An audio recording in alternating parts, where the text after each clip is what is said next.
Alright. Psalm 136, verse number 1. Again, reading go. Oh, give thanks unto the Lord, for He is good, for His mercy endureth forever. Psalm 75. Atras tayo konti, no? Psalm 75, verse number 1.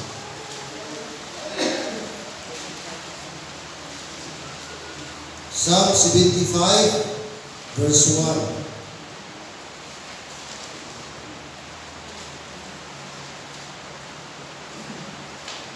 Okay, ready, go.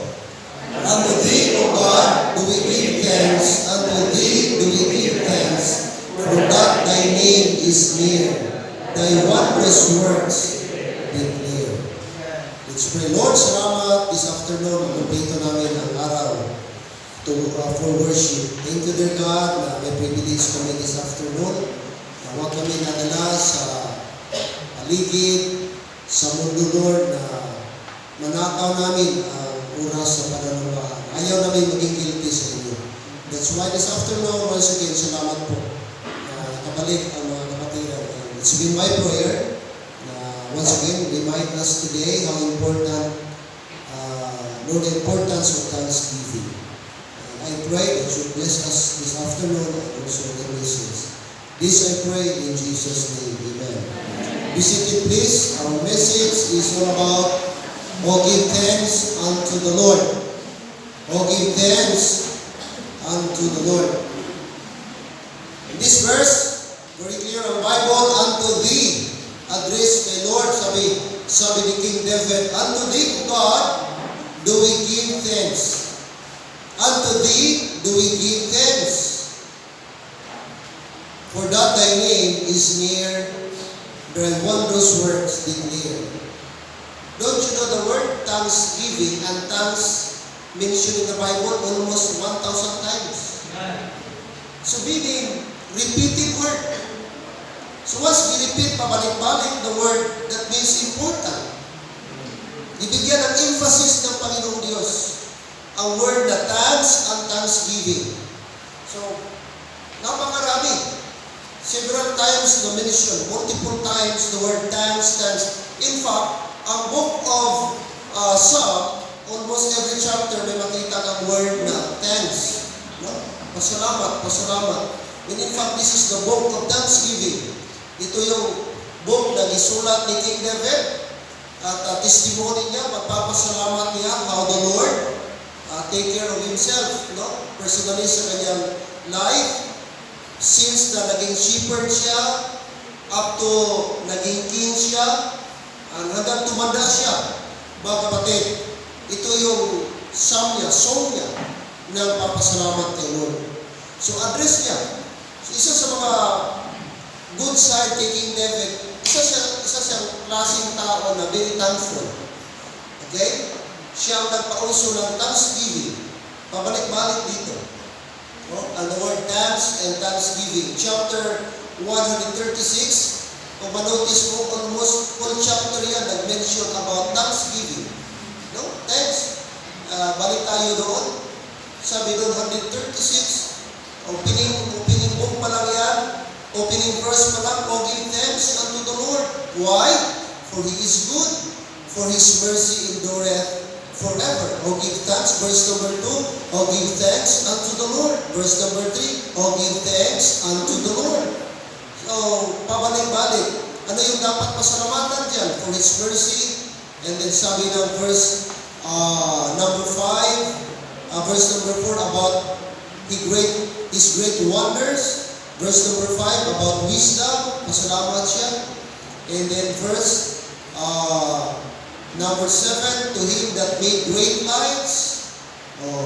Ano pa verse 8? The sun to rule by day, His mercy endureth. Verse 9, because of the moon and the stars to rule by night. Marami siyang i-mention si King David na ipasalamatan niya. Okay? And then ang closing verse number 26. Inulit yung word again, ang word, give thanks unto the Lord of heaven, for His mercy endureth forever. Amen? So the whole chapter itself, itong Psalm 136, it's all about thanksgiving. Thanksgiving, pagpapasalamat. Praises, ni King David about the goodness, about the mercy of the Lord, not just a period of time, but because it endures forever. So sana po, maging ugali din natin ang pagiging thankful. Now this afternoon, all give thanks unto the Lord. Magbigay tayo ng pasalamat kay Lord. Okay, but may mga hindrances, may mga barriers minsan. Bakit ang tao napakahirap magbigay ng pasalamat? Bakit napakahirap minsan sa isang Kristiyano magbigay ng patutuo o testimony about the goodness of the Lord? May mga areas o may mga dahilan kung bakit mahirap magpasalamat minsan sa tao, kahit Christian na. Number one reason, you know what? Makinig, because of pride. Pride hinders a person to give thanks unto the Lord. Pastor, gusto ko sana magpasalamat, kaso na nahihiya kasi ako. Nahihiya kasi ako, Pastor. Alam niyo ba, yung hiya na yan, actually hindi yan hiya, pride. Pride. Yun yung nag-prevent sa'yo. Yun yung nag-harap sa'yo. Yung hiya mo, pride po yan. Pastor, magbigay ako ng testimony, ang thanksgiving ko kayo, secret lang. Direct lang ako doon. Hindi. Anong sabi ng Bible, God? Psalm 105. Psalm 105. Anong sabi niya? Psalm 105. Open your Bible. Look at verse 1. Look at verse 1. Oh, give thanks unto the Lord. Call upon His name. Make known His deeds among the people. Underline the word, make known His deeds among the people. Anong ibig sabihin ng make known? The word make known means to proclaim. The word make known means to promote. The word make known means to advertise. That's the word. Make known. Iwaragwag mo, ibantala mo, ipabalo mo, isang yaw mo. Ako nang buti lingon sa make known. So paano mo ma-proclaim ang goodness of the Lord kung di ka magpasalamat? Kung di ka mag-testify? Kung i-secret mo lang? Are you listening? Pride is one of the hindrances why people don't give thanks unto the Lord. At you know what? Sino ang author ng pride? Si Satan. And pride is sin. Pride is sin. Gusto ni Satan na mag-silent ka. Gusto ni Satan na hindi ko siya i-testify ang goodness ng Panginoong Diyos, ang kabaitan ng Panginoong Diyos, ang kabutihan ng Diyos sa buhay mo. Gusto ni Satan na silent ka lang. Kaya kung mag-testimony ka about nagpasalamat kay Lord, baka yung katabi mo, masabi, ganun pala ang Panginoon ninyo. Wow, gusto ko rin magkaroon ng ganyang klase ng Diyos. Kasi alam ni Satan, pag nag-testimony isang tao, pag narinig ng ibang tao, ma-encourage yun. At ma-advertise niya, ano kabait ang Diyos sa buhay niya. Kaya gusto ni Satan, hipos ka, hipos. Hindi ka ba hambal-hambal about kaayo sa Diyos? Hindi ka mag-share about sa kaayo sa Diyos, hipos ka lang.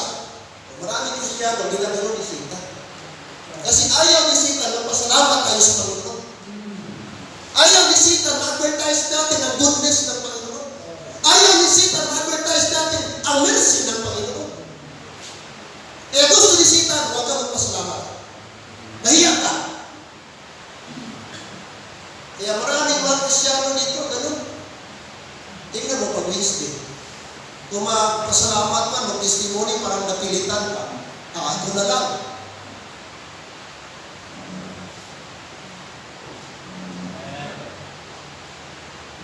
Amen? Dapat when it comes to pagpasalamat sa Panginoon, kapatid, at kung na-experience mo, mabait, mabuti ang Diyos sa buhay mo, dapat nag-uunahan tayo magpasalamat.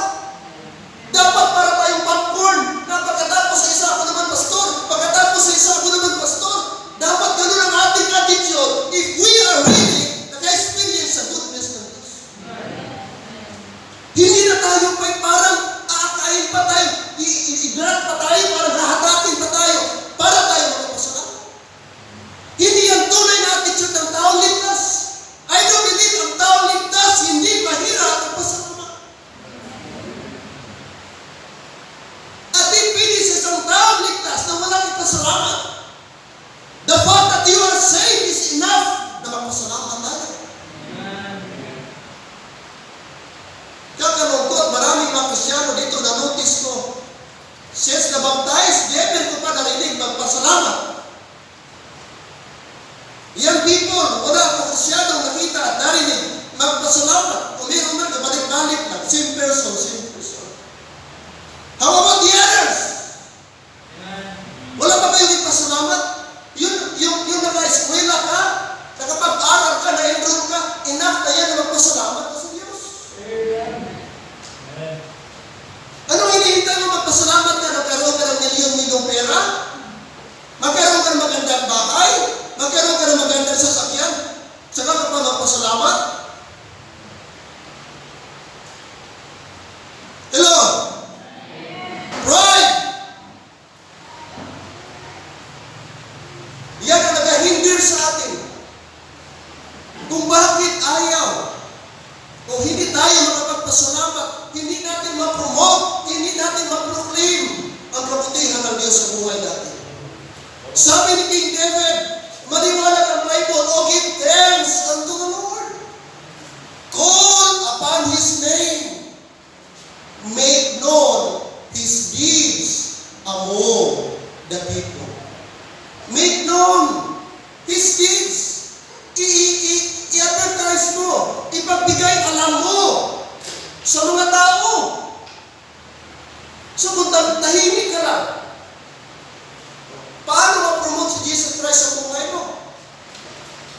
Or in reality, baka hindi talaga tayo saved. Kasi bakit mahirap tayo magpasalamat?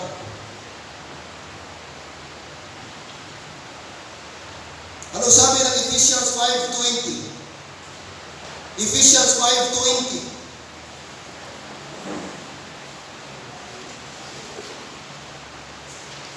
Ephesians chapter number 5.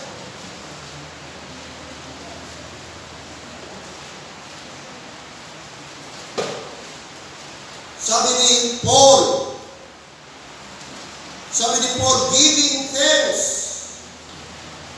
thanks always. Take note, always. That means all the time, every time, any time, most of the time, always. There is no time zone, there is no time frame, there is no timetable, but our thanksgiving must be always. Whether you're a problem or not, regardless of the situation, but we need to give thanks always. Always, and not only always, but the Bible says, for all things. Take note this word, all things. When we see all things, that means all things, everything. Regardless of the event, regardless of the circumstances in life, whether you are abundant or not, whether naka-experience ka ng blessing or not, the Bible says, always and for all things. Lahat na bagay. Minsan, excited tayo magpasalamat pag meron tayong bago, meron tayong blessing. Ay, pastor, nakapasa ako. Ay, pastor, meron akong blessing. Ay, pastor, ganito. Pastor, ano ako? Ay, pastor, ganito. Pero pag wala gani, wala kwarta, gamay income, tapos nagkasakit pa, ay, pastor, di ba, alas kita. Gawin. Bibihira ka lang makarinig yung tao na magpasalamat, yung talagang walang. Mostly sa ating pasalamat, because meron tayong advantage, meron tayong natanggap. Favorable sa atin. Pero pag nagkasakit ka, wala kang pera, tapos tagilid ka, ano ba ipasalamat? Problema. Dapat ba ipasalamatan? Church, sabi ng Bible, for all things. All things.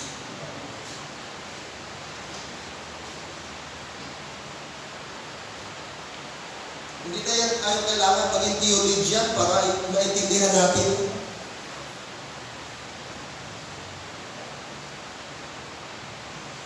Our perfect example is no less than Job.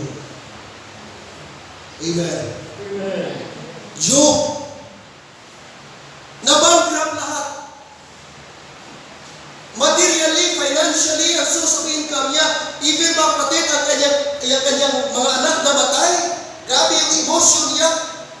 Ang pinakalas niya mga kapatid na atake pa ni Satan, hindi siya nakontento doon sa financial aspect ni Job, sa material aspect ni Job, sa emotional, gibira pa, namatay lahat yung 10 anak niya. Ang last para nag-atake ni Satan ang kanyang physical. Binigyan siya ng sakit. Pero anong sabi ni Job? Chapter number 1, look at Job, chapter number 1. Look at his response. Makita natin yung response ni Job. Despite sa lahat na nangyari sa buhay niya, masabi natin, wala na. Kung sa unbeliever pa, lahat na malas, nandun na.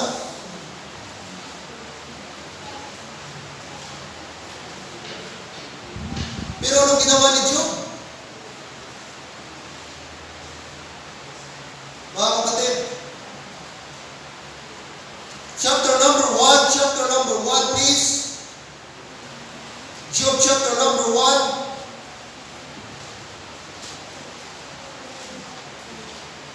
Job chapter 1 verse 19, and behold, there came a great wind from the wilderness and smote the four corners of the house, and it fell upon the young men.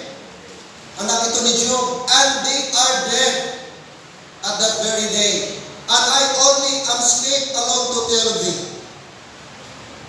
Ito lahat-lahat na. Kasunod na ito yung sequence, chronological. Nangyari, ang pinakalas, ito yung namatay yung kanyang mga anak. And after hearing that report, anong response ni Job? Then Job arose and rent his mantle. That is expression of what? Grief. Severe grieving. Then Job arose and rent his mantle and shaved his head and fell down upon the ground and what? And worship. Take note, worship. 21 and said, naked came I out of my mother's womb, and naked shall I return thither. The Lord gave, and the Lord hath taken away. Blessed be the name of the Lord. You see? Despite sa lahat na nangyaring hindi maganda sa buhay ni Job, and yet, yung kaniyang trust and confidence and faith in God, hindi na wala. That's the reason why even though wala na lahat sa kaniya, marunong pa rin siya magpasalamat sa Panginoon. Sabi niya, mga kapatid, kubot-kubat akong dumating dito o lumabas sa sinapupunan ng aking nanay. Ganon din, sa pagbalik ko sa aking Panginoong Diyos, kubot-kubat. In fact, sabi pa niya, mga kapatid, the Lord gave, the Lord hath taken away.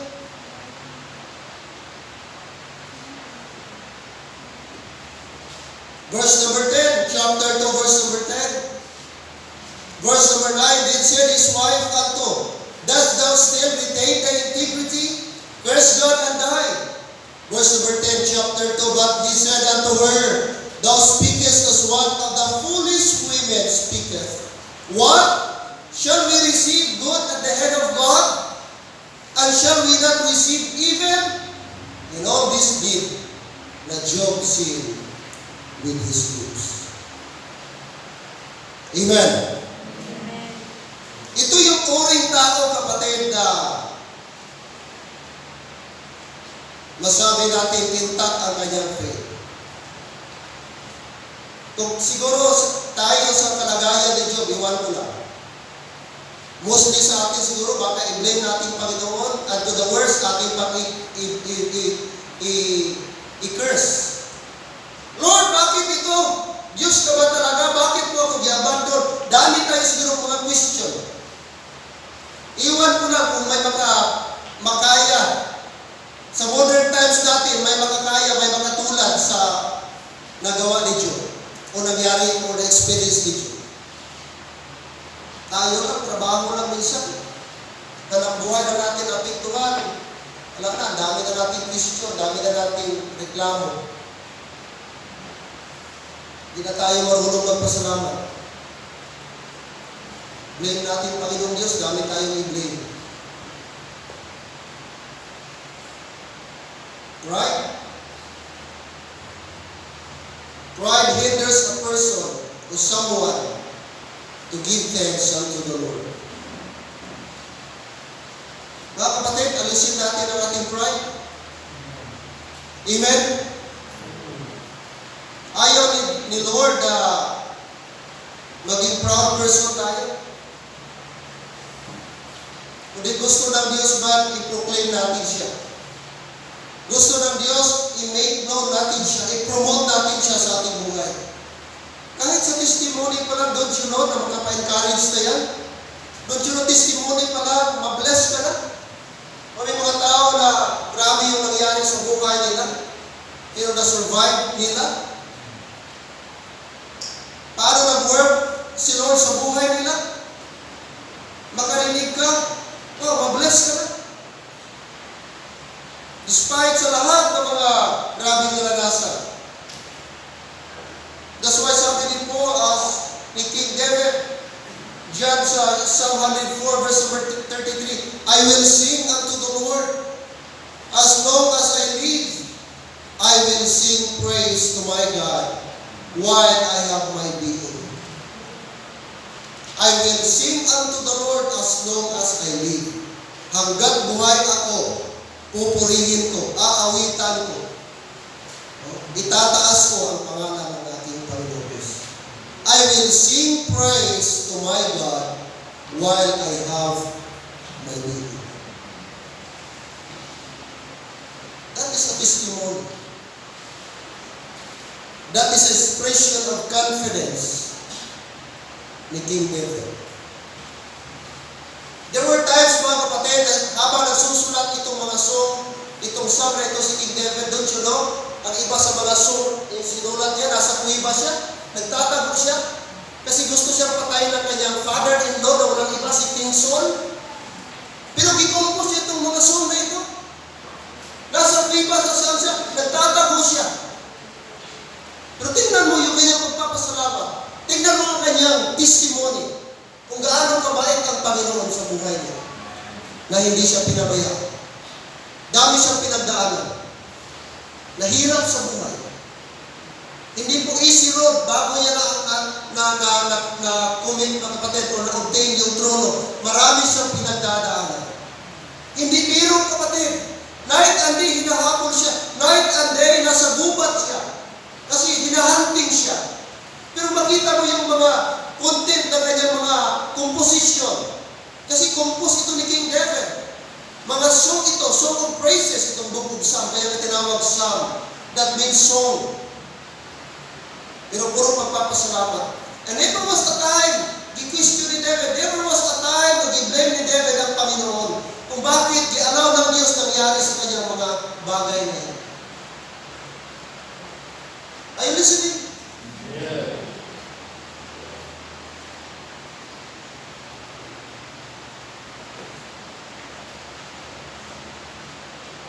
Look at verse number 24. Psalm 104 verse 24. O Lord, how manifold are thy works. In wisdom hast thou made them all. The earth is full of thy riches.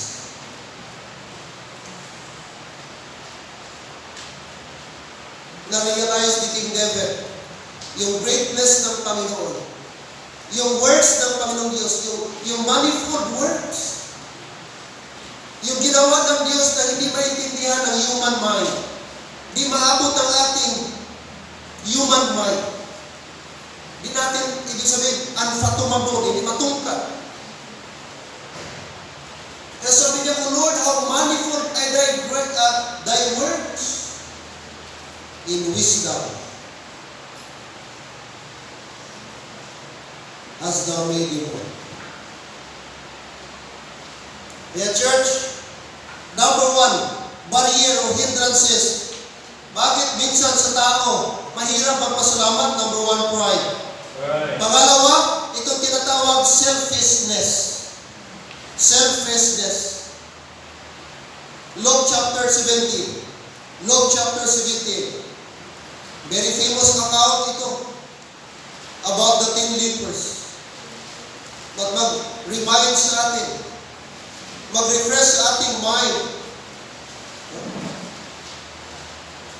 Look at verse number 12. Luke chapter 17, verse 12. And as he entered into a certain village, there met him 10 men. Si Jesus Christ niya. Habang papasok siya sa isang village. Nasalubong niya 10 kitungin, 10 mga lepers, yung mga sakit na leprosy. That were lepers which stood afar off, nakatayo sa unahan, sa malayo. Kaya itong nakita nila si Jesus Christ, anong sigaw nila? 13, and they lifted up their voices. Nagsusumigaw sila and said, Jesus, Master, have mercy on us. Humihingi sila ng tulong. Humihingi sila ng saklolo. Tumawag sila sa pangalan ni Jesus. Jesus, Master. And verse number 14, salamat na response si Jesus Christ. And when he saw them, he said unto them, Go, show yourselves unto the priest. And it came to pass that as they went, they were cleansed. Habang nag-obey sila, gikumply nila yung utos ng Panginoong Diyos. Itong 10, the Bible says, habang lumalakad sila, hindi pa sila nakarating sa kanilang pupuntahan, hindi pa nila nakausap yung pari. Ang sabi ng Bible, and it came to pass that as they went, meaning as they traveled, they were cleansed. Nag-take effect na yung pagkagaling nila. Hindi ang pari ng pagaling. At I believe it was Jesus Christ. Amen? Right. It was Jesus Christ, and because of their obedience, they were cleansed. Number 15, and one of them, when he saw that he was healed, turned back, and with a loud voice glorified God. Verse number 16, and fell down on his face at his feet, giving him thanks, and he was a Samaritan. Di natiis ng isa siya kung bumalik, nagpatira pa, lumuhod, at nagsamba sa Panginoong Diyos, at nagpasalamat. At siya po Samaritan. Ang Samaritan ay mga alaban po ito ng Hudyo. Kasi i-consider nila mga Samaritan, mga second class. Kasi mixed marriage ito. Ito yung mga tao sa Samaria. Na ibang Hudyo, nagpunta doon, nakapag-asawa. So na-crossbred, ang resulta, Samaritan. So para sa kanila, inferior sila, hindi sila pure Hudyo. Kaya wala silang good dealings sa mga Samaritan. Pero out doon sa 10, yung siya, Hudyo, ito lang bumalik, hindi pa pure na Hudyo. Samaritan siya. At sabi ni Jesus Christ, anong sabi? Anong tanong sa kanya? Verse 17, and Jesus answering said, Were there not 10 cleansed? But where are the 9? Were there not 10 cleansed? Di ba 10 kayong gumaling? Pero saan yung siyam? Anong tanong ni Jesus Christ? Saan yung siyam? Anong mensahe, kapatid? Simple lang, mga minamahal. Ibig sabihin, sa 10 na gumaling, dapat nag-expect si Jesus Christ, 10 din ang gumaling at nagpasalamat sa Diyos. Hindi lang 2, hindi lang 3, hindi lang 4, 5. But God expects us na lahat yung 10 magbalik at magpasalamat kayo. Pero sabi ng Lord, nakakalungkot, out of 10, isa lang yung nakarealize. Isa lang yung nakapag-isip na bumalik at magpasalamat sa Panginoon. Ang siyam. Ano itong siyam? Ito yung mga taong selfish. Inuna nila yung sarili nila. Maybe yung iba, inuna yung family. Maybe inuna yung kanilang relatives. Maybe yung iba, inuna yung trabaho. Inuna kung ano-ano pa. At nakaligtaan nilang una sa lahat ang tao na tumulong sa kanila. Na walang iba ang Panginoong Hesus. Meaning, kung ating i-ratio ngayon, sa 10, isa lang ang marunong magpasalamat. Kung i-connect natin yan sa panahon natin ngayon, out of 10, isa lang dyan ang may ugali talaga na magpasalamat. Sa 10 tao, isa lang doon ang totoong magpasalamat. Ibig mga anak natin ngayon, bigyan mo. Hindi kayo marunong magsabi, thank you. Mga anak kayo, ma, ganito ma, meron akong need ma, meron akong kailangan ma, bigay mo. At dali tayo sabi, salamat pa, salamat ma, salamat tita, salamat tito. Ana, again. May panito, may tagaan mo sa biscuit, makakuha mo pa ng lino, makakuha kuhan. Ha? Ikaw niya. Maka-appreciate pa. Isa, taklasan ko pa. Eh, grabe yung kalipay niya. Pero tao sumo, kahit taliko, diretsyo. Labi na mawalihan, tapos na para siya, hindi pabor sa iya. Ambot na magpasalamat pa kay pastor. Bakit? Ang muna na kung galing sa mga tao, sumo. Kung mag-isgot na blessing, na amen. Pero kung may review, wala. Mingaw tayo. Hello?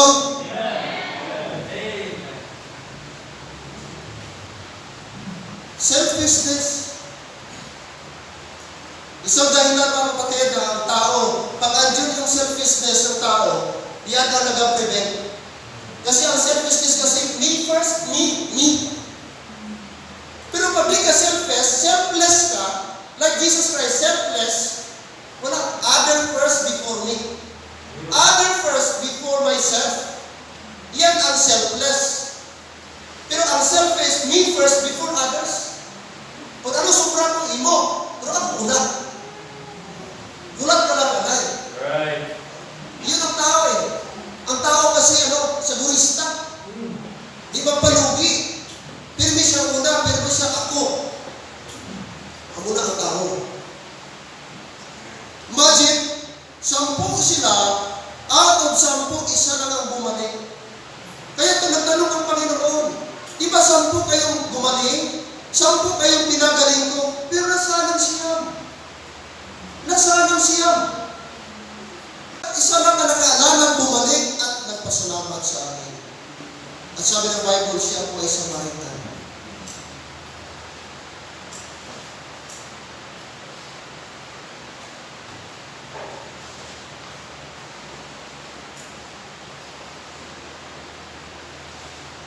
Harap ka?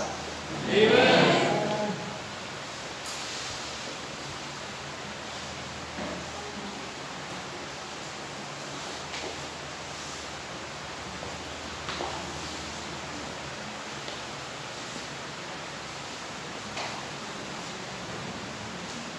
Anong sabi ng verse number 18? Number 18, Jesus Christ said, there are not found that return to give glory to God, save this stranger. Pag sinabi ng stranger, non-Jew, hindi Jew. And he said unto him, arise, go thy way, thy faith hath made thee well.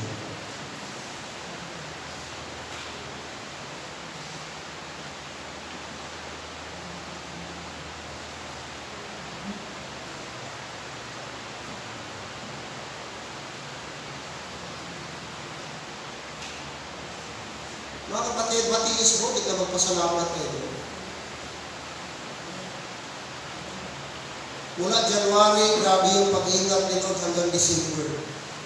Mula January, di-sustain ni Lord ang buhay mo. Estudyante ka man, nanay ka, tatay, lahat tayo di-sustain ng Lord. Ano man na needs mo, financial siguro, material, isupplyan tayo ni Lord. Provide siya.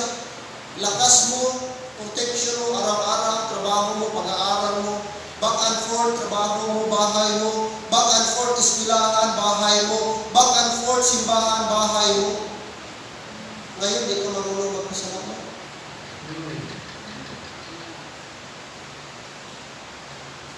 Marami na namatay sa COVID. Ang iba, hindi COVID at hindi kinamatay. Pero ikaw, until na, buhay. Mahirap sa iyo magpasalamat. Ano kung galing meron tayo?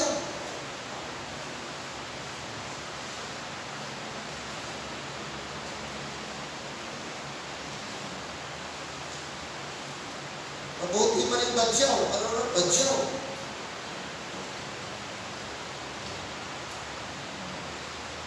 bili kami sa Jollibee yung the other day, the other week. Sir,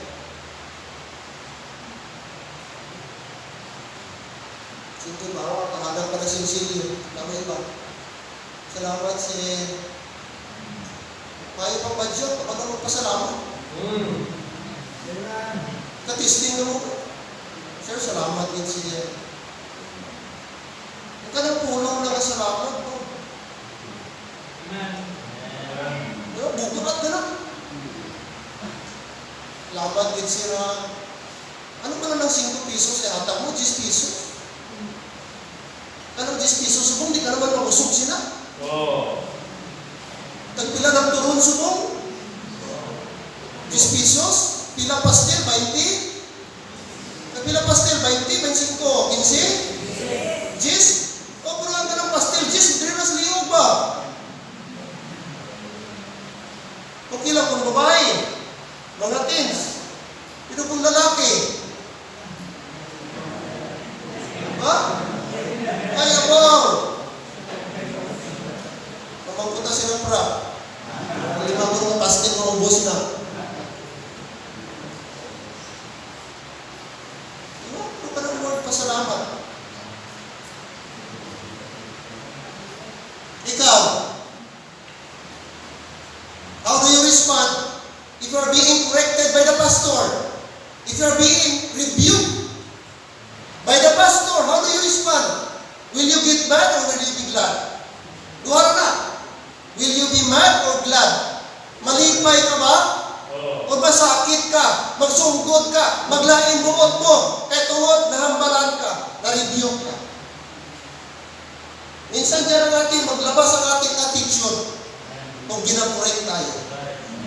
But ang mature na Christian, magpasalamat. Ang mature na Christian, kapatid, tatanggapin niya yung correction. Hindi siya ma-offend. Kasi word of God yan. At ang pag-rebuke sa kanya is a way, is a form that the pastor cares and loves him. Yan ang mature na Christian. Hindi niya ikaw ma-offend.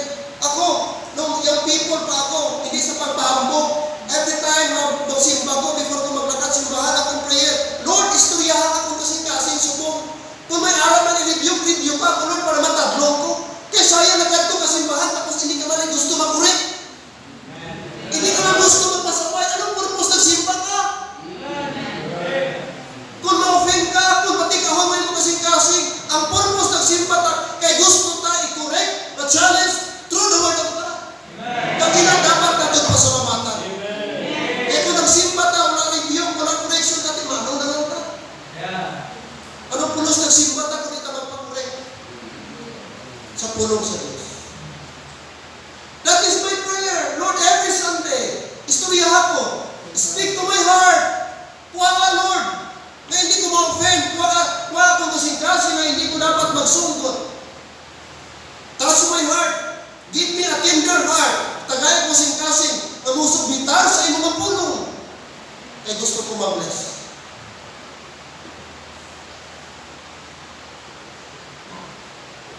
Harap ka ta? Selfishness. Why gid nagkatuka ang nagbalik ka nagpasalamat? Ang ilagi sa par kaugalingon. Daw mo sila isip, they were preoccupied. Amo ni imuhon ko. Isa lang ginagkatulungan. Uy, wala naman ko. Amon palit kayo na. Wow, puti na kami sa amista. Uy, matali ko nagbuta tayo. Wow. Oh, daw bata ka na, daw palit ka pa. Malapsat, bago na bata. Buda kayo na ko. Uy, kwento karikis mo. Ay, nadamdamon to drink. Subong mo. Ikaw, pre, ako man. Uy, ikaw ko, pre, oh. Oh, grabe na kumain ka ba? Dala ka pa, stem-seal ka ba? Pamahapon mo na. Nag-rusin-check na siya. Ang dapat ito, karikis to, mga puti-puti. Baka mo lang leprosy na. Grabe mo na. Kagsa ito nga tayo na, walang bulong ang leprosy. Until mapatay ka, balumon mo na kasakit. Kagka nag-leprosy, kitong, amat-amat na, maupos ang imo nga part sa lawas. Ang imo nga tudlog, ng kadila nga ginsindihan, gamat-apat upos, gamat-apat upos, mapudpud, hasta nga, no? Ang iba nagkaradungan ilong, talinga, amo ni, sura, mga finger nila, Naralain. Amo na mga taong lepers. Kaya may arat na kununi sa Palawan mo. Kulyon Palawan, kununi sa mga lepers at ito. Tanan kung may mga lepers bilog Pilipinas. Ginlain sila kay contagious na paglaton. Delikado ba sakit? Why bulong? That's why hindi sila grabe. Why na sila mga tao nga hopeless, mga tao na nga mga outcast, mga tao nga homeless. Kung lang taon ta, why na rin punos ni? Hindi mapuslan sa lipunan. Pero lang tawa sa nasugata ina si Jesus Christ. Kagaayo sila. Amo na mga utod ang isa may kabatas. Sila nga pila katuig. Hindi naubos na atong propiedad, atong manggan para magpabulong ta. Pero why yung pulos, why sa alivyo? Apang salamat kaagin ni Jesus Christ na ayaw ta. Hindi isa na kadumdum, salamat may Kristo. Nga Diyos na naghihimo sa milagro. Kaya hindi ko kabatas, hindi ko magbalik ka magpasalamat dito sa iya ka. Kapag naglungod siya, naghapak siya, nagpasalamat sa Diyos. Apang ang masubong ang siya, buhay din. Ginsapan ang kaugaligo, nakalipay, may din kadumdum sa tao na kunig sa iyo. Which is our Pinoy.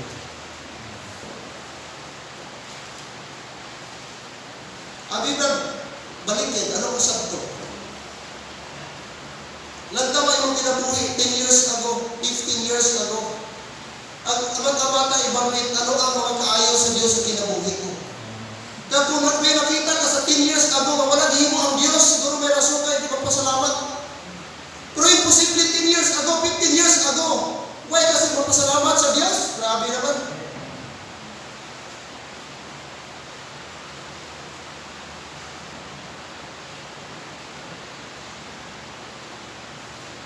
Oh, give thanks unto the Lord. Oh, give thanks unto the Lord. Hindrances o barrier nga abot guys sa tao magpasalamat sa Diyos, pride, ikadua selfishness, ikatatlo ang katapusan. Amen. Yan ang tinatawag materialism. Materialism. Luke chapter 12. Atras tayo kunti kanina. Another story dito. Look at verse 16. And he spake a parable unto them, saying, The ground of a certain rich man bringeth forth plentifully. 17. And he thought within himself, saying, What shall I do? Ano dapat kong gawin? Because I have no room where to bestow my fruits. And he said, This will I do. I will pull down my barns and build greater, and there will I bestow all my fruits and my goods. 19. And I will say to my soul, Soul, thou hast much goods laid up for many years. Take thine ease, eat, drink, and be merry. Verse 20. But God said unto him, Thou fool, this night thy soul shall be required of thee. Then whose shall those things be, Right. which thou hast provided? So is he that layeth up treasure for himself, is not rich toward God. You see, if you're going to analyze this verse, mga kapatid, although this is just a parable, but this is applicable in our time. You see, this person, ating makita, ang kanyang mindset is puro personal, puro sarili, I, mga personal pronoun, I, mine. And he thought within himself, saying, What shall I do? Because I have no room. 18. And he said, This will I do. There's no mention about Jesus. There's no mention about God. There's no mention about Lord. In his planning, there is no God. In his perspective, there is no God. In his mindset, there is no God. All he thought is, he's going to increase his goods. He's going to get greater. And this person, he wants more and more and more and more.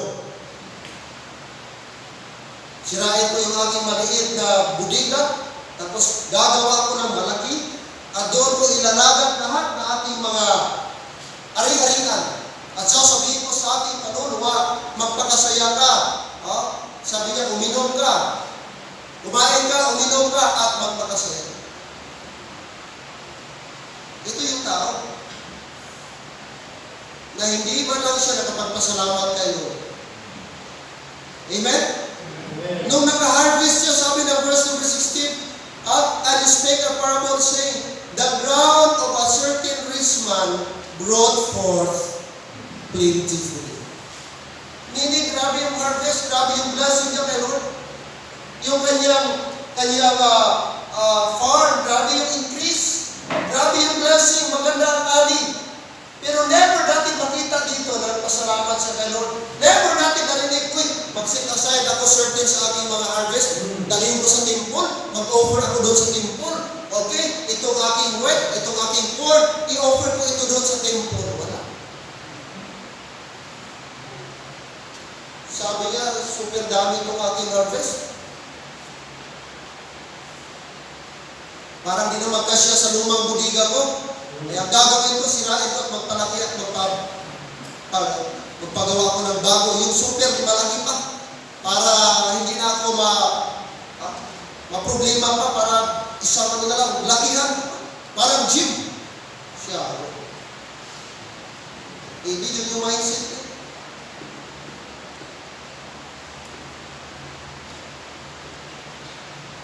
Maraming Kristiyano ngayon mga kapatid, na minsan pinakain din ng materialism. Right. One of the indicators, sabi ng Bible, in the last days, people, sabi doon, lovers of pleasure, more than lovers of God. Kanotice ngayon, kahit pandemic,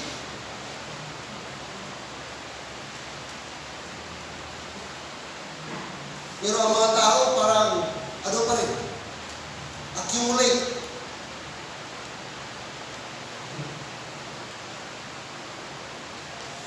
Maglabas ka ngayong gabi dyan sa City Hall. Halos di ka na makadaan ba? Na-notice nyo? Grabe.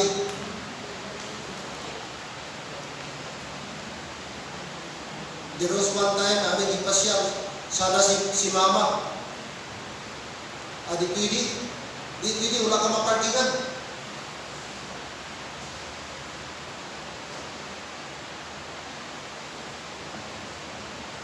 Sinama lang namin si Bibi. 3 kami, Maulit. Nakita na yung goldfish ba? Daddy, fish. Wala na. Sabi ko, di pa pwede ito magandang aquarium. Daddy, bye! Daddy! That one. Gusto niya na kunin. Sabi ko, di pwede. Wala pa tayong aquarium. Nagwala. Grabe. So, hindi na maayon na. Dala-dala ako mo bata. Tapos may kakwarta. Ang magmahuian ka. Dami kayang laruan doon. Gusto niya pangbutungon. Di tayo pwede magdaan dito. Likaw. Di pwede. May anda pa, may nakita ko putol kindi. Ay, salamat noong pawan sa putol kindi. Ipagandari sa magkaon. Kaya ano nga? May point mga kapatid, ang tao gusto nang accumulate. Magtipon. Di balik magtipon, mag-accumulate tayo material things. Ang mali kung masyado na tayong selfish, puro atin. At never natin nasali si Lord sa mga bagay na ating i-accumulate. That's wrong. Materialism. Increase in materialism. In the last days, yun yung trend sa mundo, even mga Christians. At hindi exempted, maging mga pastors. May mga pastors na 2 sasakyan, 3 sasakyan. Lahat ng membro may sasakyan. Asawa, ibang sasakyan. Anak, ibang sasakyan. Si pastor, 2 sasakyan. For me, mga kapatid, that is extravagant.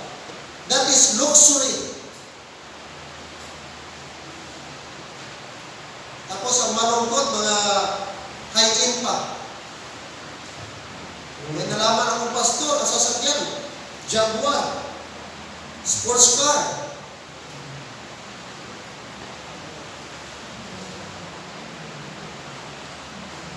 Ingat tayo na.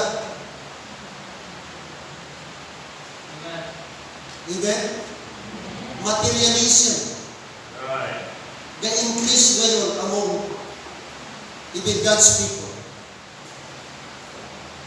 Ang mindset ni Satan, gina-inject sa atin ang ating mindset na dapat meron kang ganito. Para din kami i-upgrade mo sarili mo. I-upgrade mo yung ganito. Magkuha ka dapat ganito. At minsan ang tao pag may ganito, para sa kanyang status symbol. So that somebody will look up to him. Na pag may meron kang ganito, you are somebody. Yun ang gusto ni Satan i-inject sa atin. Kaya minsan, itong mga advertisement, ginagamit niya ni Satan, yung social media, yung media. Ginagamit niya, may ganyo ka. Sige lang, next time, bantay ka lang siya. Bantay ka lang na sana. Kulat ka lang na. Ibagikanta ka. Ang minsan niya yung mga trick ni Satan.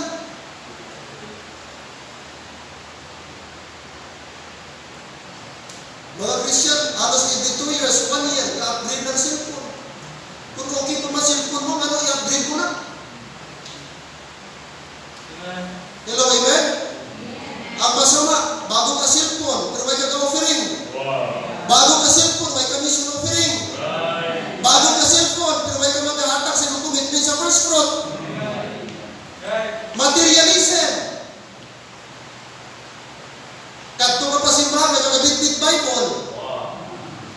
Ipadayaw-dayaw mo bago mo ma-cellphone. Pastor, ari naman diriyo. Bible na how? Hindi mo tangan mo apps, Pastor. Bible na how? Ang Bible, why sa mga lights, why ka pop up? Why ka pop up? Why ka ano diha?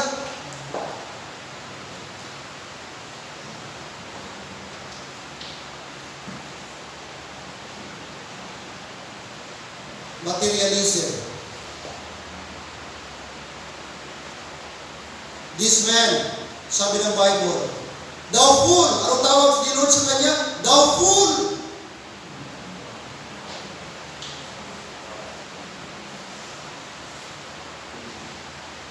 Amen. Amen?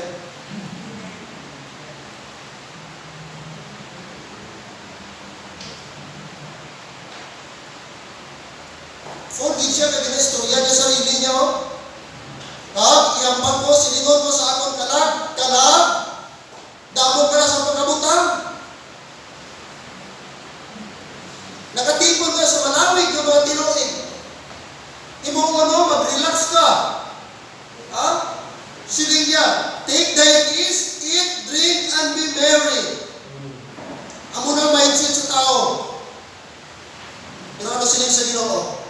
But God said unto him, thou fool, this night thy soul shall be required of thee. Then whose shall those things be which thou hast provided? Ang many years, atubangan sa Diyos, night lang. Much goods laid for many years, equivalent sa night. Right. Equivalent lang sa night.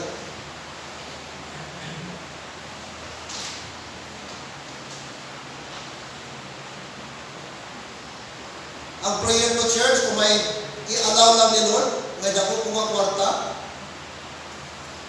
kung may milyon man po,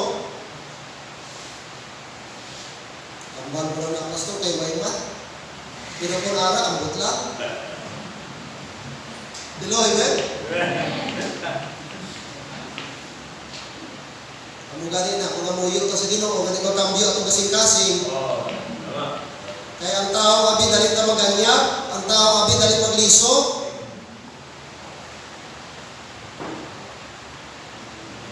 Dali na lang ta magplano, kung way pa, pero kung ara na, okay na.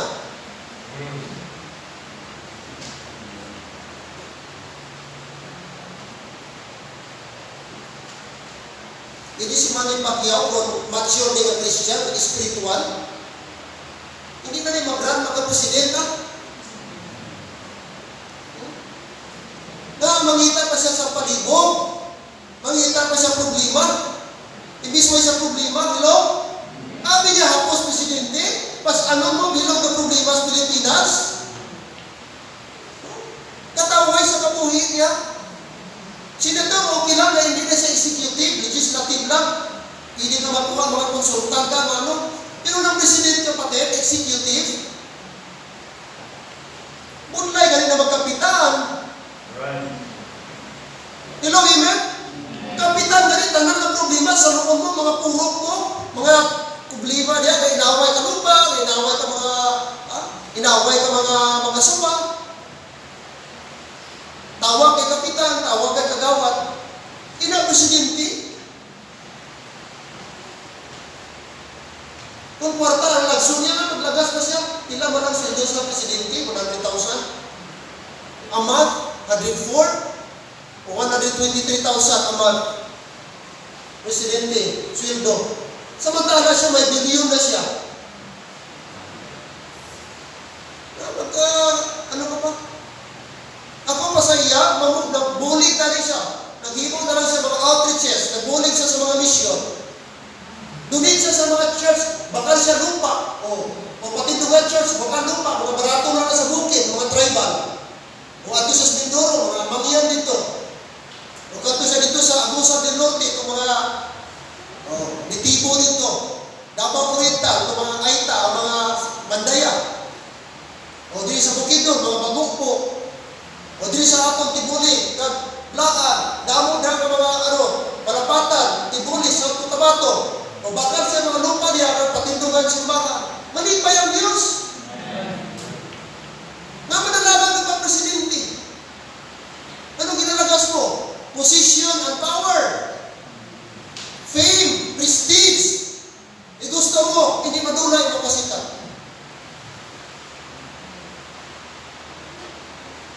Amo na kung isang tao. Materialism. Position. Power. Connection.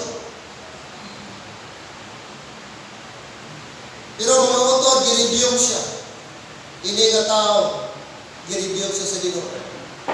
That's why verse number 21, sabi niya, so is he that laid up treasure for himself, siya nga nagatipon sa manggad para siya kaugalingon. And he is not rich. He is not rich. Amen. Toward God. Ari ang pagpaandam sa Diyos, mga kabiyanan. Verse 15, ari ang warning sa Ginoo sa aton.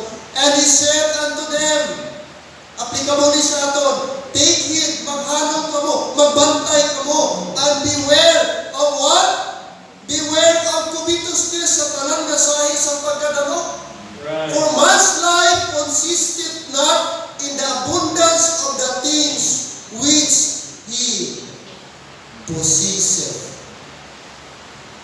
Ay ang kabuhi sa tao ay nasandig sa kahamungaya sa mga butang nga iyan ang kabunan naman abyan sa tanan nga manggad propiedad. Ang tao wala siyang tinatawag satisfaction.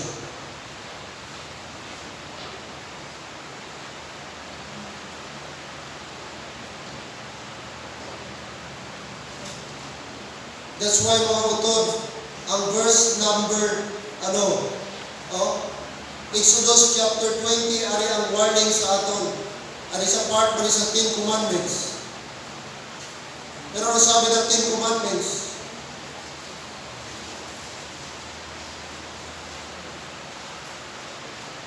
Verse 17, thou shalt not covet thy neighbor's house, thou shalt not covet thy neighbor's wife, nor his manservant, nor his maidservant, nor his ox, nor his ass, nor anything that is by thy neighbors. Hindi ka magkahisa, hindi ka magkaibog. Sa imo nga balay, sa imo kapitbahay. O sa imo nga sa asawa sa kapitbahay. O sa iya nga mga sunugoon nga lalaki. O ukon sa iya mga sunugoon nga babae. O sa iya nga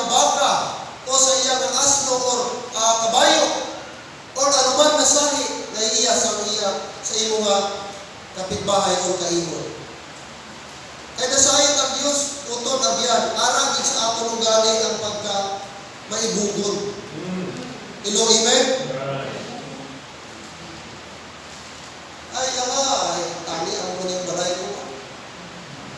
Oh, kanami sa balay niya ba? Maritisin ko na yung pag-mga balay ni kanami ba?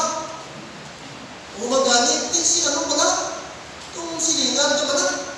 Itong iya bata, nandiyan pa yung ha? Ano man ang namin ang balay, puro dyan pa yung parang ano dyan pa yung yung mga entertainer sa Japan ba? Galing, nagdapayuki nga niyang bata niya sa Brunei. Nagdapayuki sa Brunei. Japayuki nga rin Japan. Ano, kadto ka sa Brunei ba?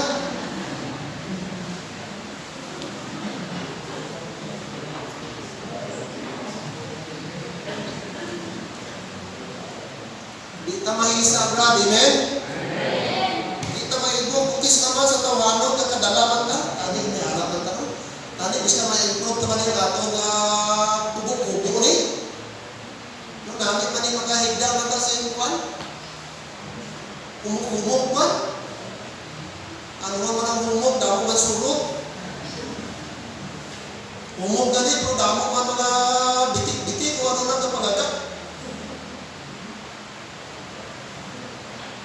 Bahala karton na diyan, basta kay Hello, amen? O isang may panungkot, ayo, kumbaga ito, wait ko. Balang.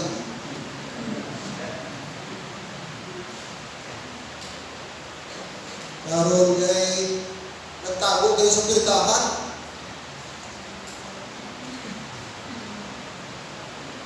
Pagkato sa kolektor, nung nakita ang tingin, kita ang tingin ni nanay. Okay, naghambar si mama, kaya siya dali, naglakad siya.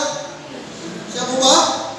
Okay, ang para si nanay mo next time, dalo niya tingin niya, basta maglakad siya.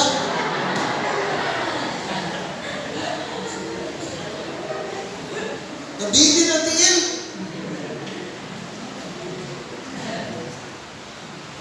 Dalo mo niya next time, amen?